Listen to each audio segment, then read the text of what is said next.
Aquela que vem ali, ó. Aquela bolinha ali, ó. É minha mãe.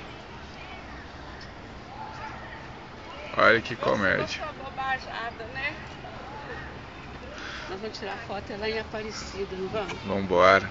Pois é. Te contei que a dona Marta Maionese está indo também. Fala sério. Com licença, desculpa a curiosidade. Você conseguiu pôr ali com aquele moço? Você toma pra quê? Eu tomo pros rins. É pros rins? Ah, me ensinaram. Isso é nem chapéu de couro? É. Ah, Foi bom. Tô gravando minha mãe, bicho. Todo episódio dela. Tá já? Eu tô gravando, depois eu passo pro computador. Ô menino, você toma juízo, tá? E aí, o que você tá arrumando? Eu ia embora. É? Aguarda aí, daqui a pouco eu tô indo embora, eu te dou uma carona. Tá indo embora? Aham.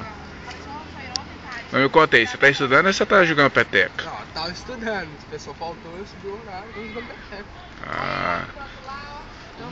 E você, mãe? Não vai lá dentro olhar, não? Você chegou? Onde que eu ponho isso aqui? Coloca aqui no chão, aqui me dá isso aí. Isso é o quê? Chapéu de couro. Chapéu de couro? Couro. Couro? É. Isso é fogo. Couro. Pra tomar chá. Ah. Ô menino, Não dá cansa licença. não. É. Prejuízo, menino. É quantos minutos isso aí? 1 hora. Tá louco. Falou que você toma juízo, tá? Vira ela pra cima aí que ela tá com barrinho. Tem base uma coisa dessa? É só minha mãe. Toma juízo, Rodrigo. Vai lá, gordinha. Olha o Cristiano, professor de matemática.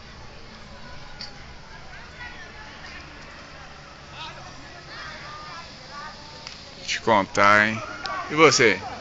Tô bem. Tá bom mesmo? Bom, só estudando. E você torce pro que time? América, pô. Só quiser eles. Olha a minha camisa aqui, ó.